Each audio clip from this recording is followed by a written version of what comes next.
Hello, hello, hello. We meet again here on Instagram Live. I'm happy to be checking in with my JoyScore family, those that follow us, those that might follow me, and saw it advertised today that I'd be doing a live on stress and stress management. Don't mind me as I drink from my lemon and mint water.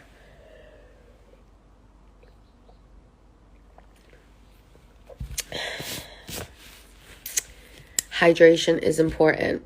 Eating well is a good way.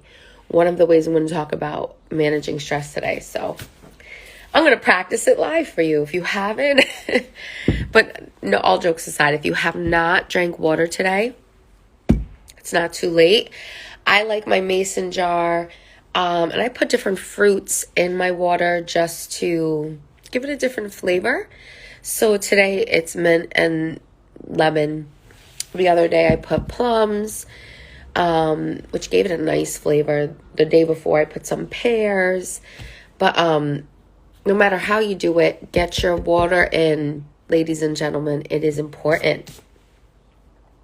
You'll see a difference in how you feel, how you think, how you sleep, your digestive system, the anti-aging process, weight loss, if that's something you're looking for, maintaining a healthy weight. So drink up, okay? I started here this morning. I'm a little behind, but I will definitely be here by like the next hour or so. So happy Tuesday here from the East Coast, Northeast Coast, where I reside in the great state of New York. Even though I operate and travel quite often from different states, this is where I am today, recording this live IG stream for you, okay? This month we're talking about stress management, and what they are, how they affect us, and what are some practical ways that we can actually deal with stress and managing it, right? Because I don't care who you are, what socioeconomic class you're from, race, ethnicity, gender, if you're living, stress is definitely going to come to you at some point.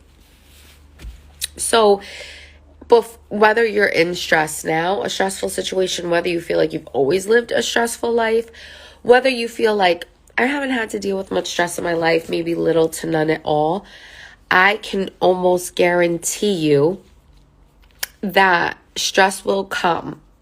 Big, small, doesn't matter. It's going to happen to you sooner or later if you're not already dealing with it.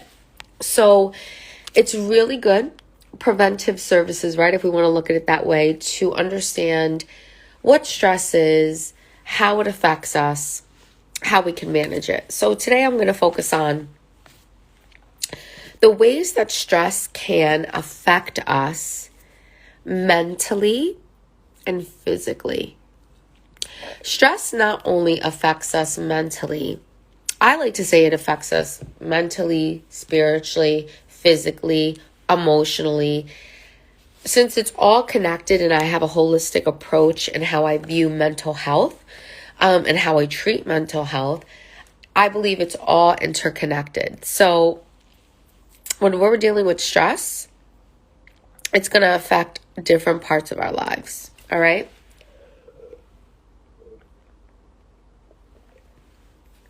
Proper nutrition and drinking enough water is part of the plan. So, and I'll get to that. Ways that, and I wrote down some notes here, so if you see me looking to the side, that's what it is. Ways that stress can affect our mental and physical health are as is. It can cause headaches.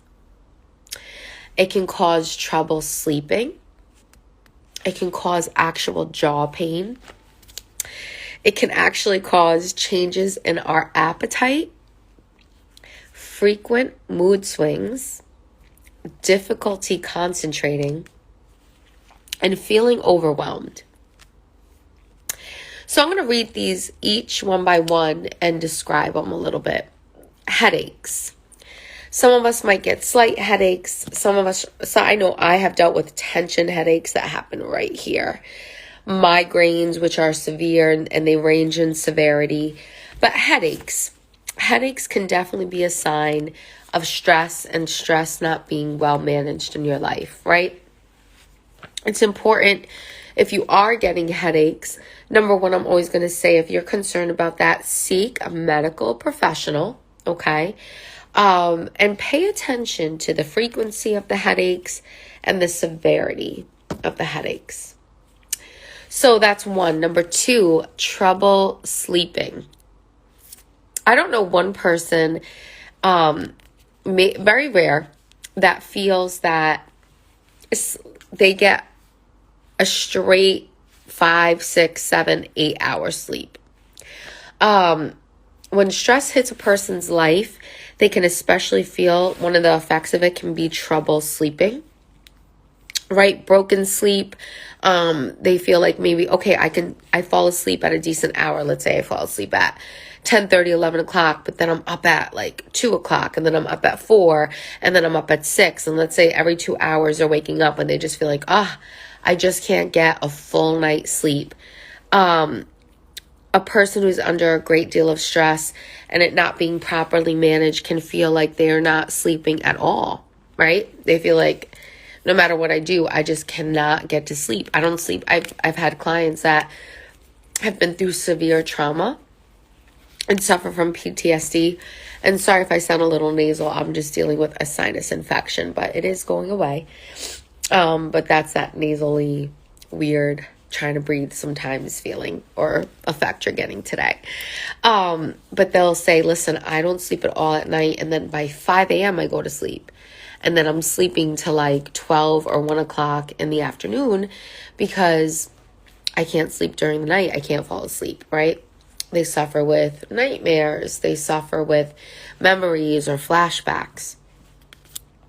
Some people deal with jaw pain, right? That might sound interesting to you. Why is that? Some people just might hold a lot of tension in their face, and especially even at night sleeping, they can grit their teeth, grind their teeth, and that can cause a lot of issues, and jaw pain can be one of them. Again, a physical, mental effect of stress that's not being managed properly. Changes in appetite. This is one that a lot of people can relate to. Have you ever met somebody and they say, when I'm stressed, all I do is just want to eat, right? It could be mindless food. When I'm stressed, I grab comfort food, right?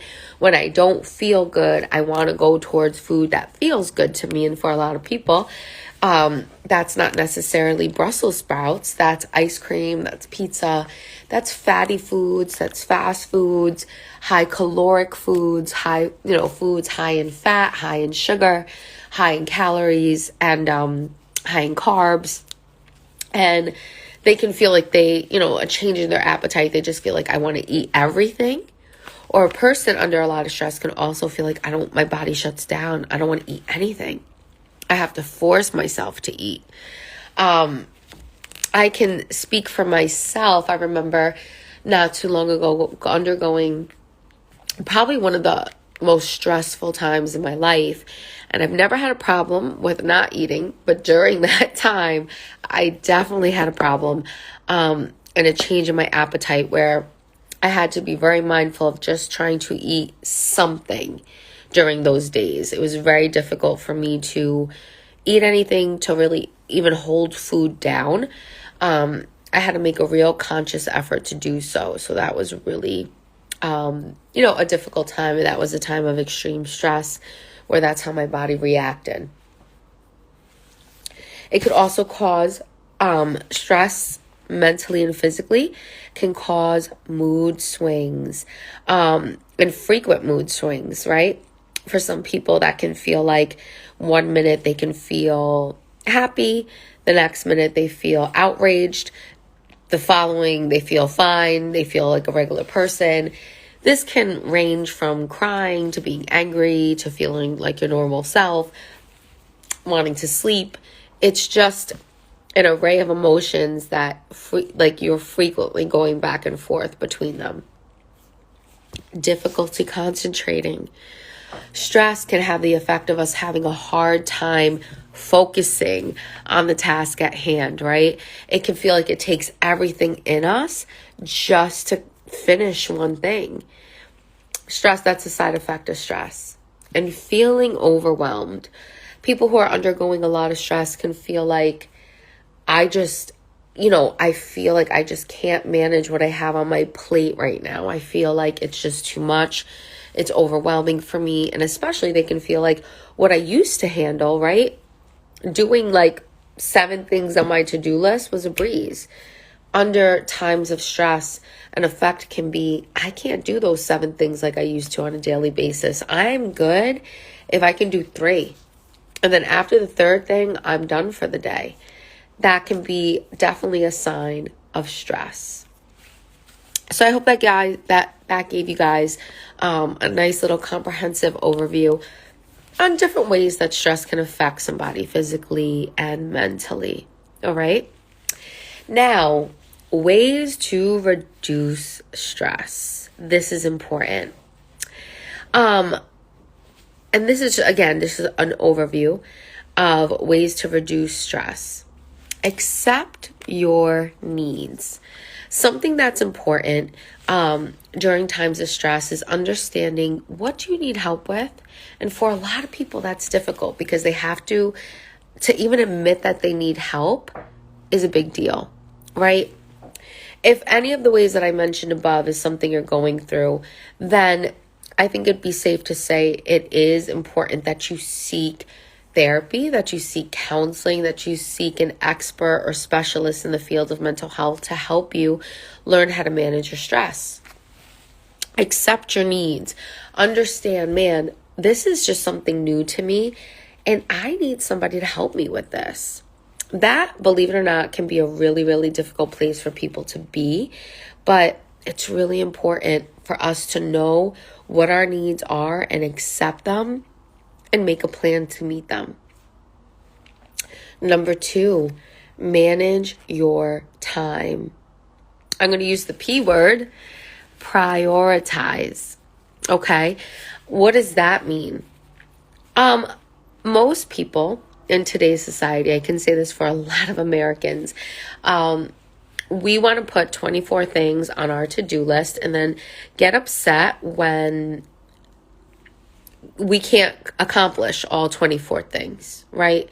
It's like I had all this to do. I try to squeeze it in one day, from going to work, from working out at 5 a.m. to waking up at 4 o'clock, going to sleep at 12 a.m., 4 hours sleep, running on, cups of coffee, carpooling the kids, for a woman, getting a husband's lunch and dinner together, going to the PTA meeting, attending, work and 5 Zoom meetings that were very important all on the same day. And then wondering why at 8 o'clock at night, you feel like you're going to have a nervous breakdown. You're doing too much. You are not prioritizing your time the way that you should. Okay. So managing your time, I'm going to share a tip with you that I share with my clients, especially in my coaching clients with Castellanos Coaching and Consulting. That is the name of my company, where we talk about time management is huge, right? I teach my clients how to manage their time and not let time manage them.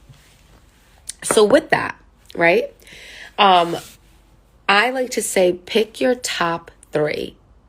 Every day, instead of putting 7, 10, 12 things on your to-do list that have to get done, pick 3 things that absolutely need to be done that day.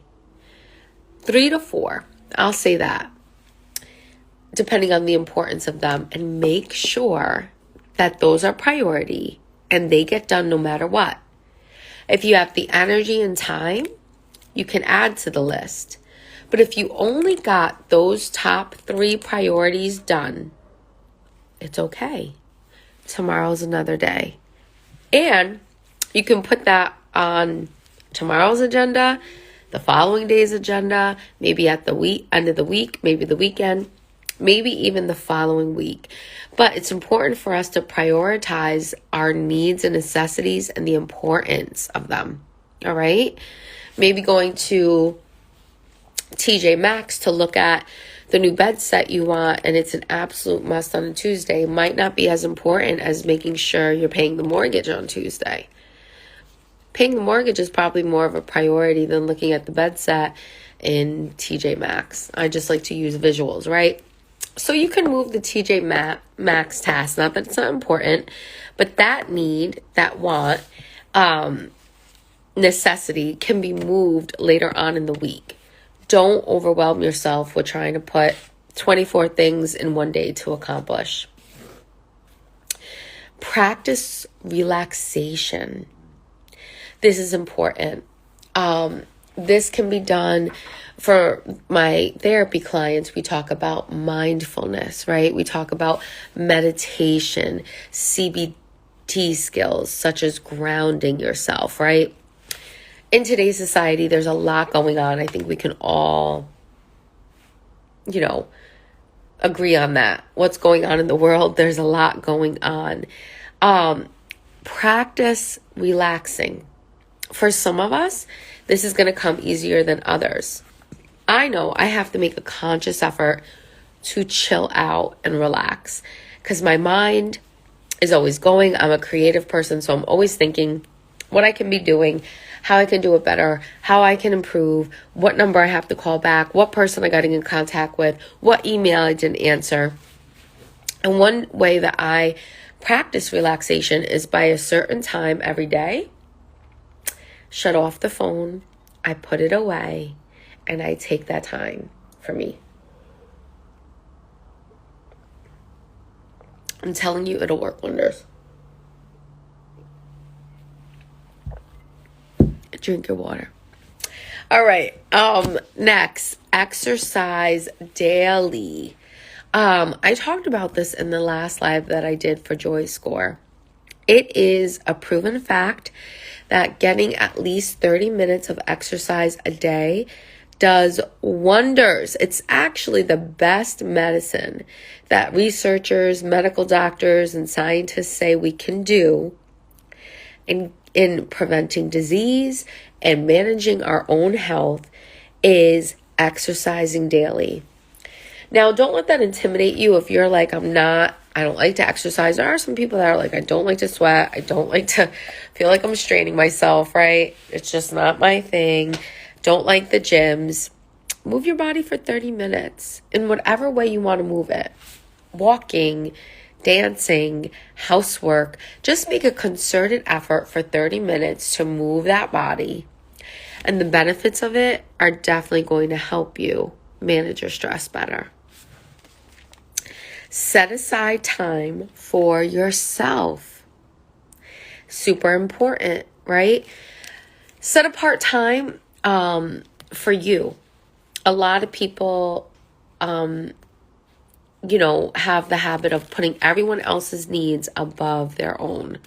Like I said, a practice that I do is I turn my phone off at a certain time at night. I put it to the side, and that's my time, right? To do whatever it is that I feel like I want to do. Set aside time for you. You do for everybody else. Your spouse, your kids, your boss, your friends, your neighbors, your extended family members. Make sure to make you a priority. Eat well. Drink your water. Eat nutritious foods, right? Foods that are going to serve you and help you.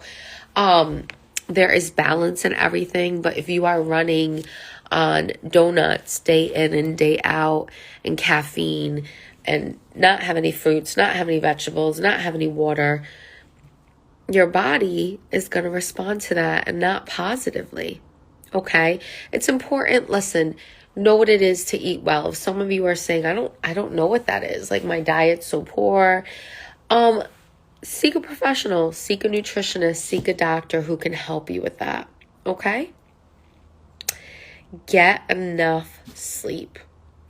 Big one. There's a lot of people, again, we're a sleep deprived nation. I feel like that in the States anyway. I know different countries tune into these lives with JoyScore. And if you're not following us, make sure to follow us. Hit that follow button at JoyScore Inc. Here on Instagram, and JoyScore on Facebook and on Twitter. But getting enough sleep. It is super important. Sleep heals. It rejuvenates. Sleep helps your everything, refresh and heal and rest what you need, giving your body what it needs to help for the next day, right? If you're not getting enough sleep, you're not thinking clearly, you're not functioning at your best, your responses might be delayed. Even a side effect of not getting enough sleep, to keep your body up, what we do is we go for foods that'll keep us up. So somebody that's sleep deprived is going to go for junk food, quote unquote. They're going to pick the Doritos and the, soda over the fish and the broccoli with a nice salad, right? Or some protein pasta, because they're trying to keep themselves awake and alert with fatty and sugary foods more than usual. So that is a side effect of not getting enough sleep. And lastly, make sure to avoid alcohol and drugs. What people don't know is alcohol and drugs are depressants, and they definitely alter your mental health status and your judgment. If you are stressed, a lot of people are prone to reach for, the wine and reach for, different drugs that might help themselves or they might think are useful. But you really should not be reaching for anything unless it's been prescribed by a professional and approved, okay? It's best to avoid alcohol and drugs, especially when you're stressed, especially when you're under circumstances that are strenuous or extreme. We do not want to develop the habit, and that habit can become an addiction, okay? Then we have a whole other set of problems on our hands. So avoiding alcohol and drugs during times of stress are definitely going to help you to operate a little bit better. So these are the ways that I talked about in the beginning of this live, talking about ways that stress can affect us mentally and physically, and then talking about ways to reduce that stress. Now, I hope that you follow JoyScore. If you don't, make sure to follow us on JoyScore Inc., okay, here on Instagram. Even on our Insta stories, Joy Stories, definitely follow us on there as well. There's just so much that we offer. We believe joy is essential to the mental health and the physical health of every person that comes across this app. So I'm so happy that you joined us today. If you're just joining us now, make sure to catch the replay, okay, after this live. It's posted on the grid, on the profile, and you can play this again. You could always shoot me a message if you have a message. You could always follow me at I'm Tanisha C. I am a licensed psychotherapist and LCSW, as well as having my own private therapy, TC Therapy LLC, and also having my own coaching and consulting business for business owners and being a self-development and business coach. So I would love to connect with you. Message me, shoot me a message, even a comment on here of how you like this live and if it was helpful for you today at I'm Tanisha C. And I look forward to seeing you guys soon. All right? Enjoy your Wednesday or your Tuesday here if you're in New York and in the States, and we'll talk soon.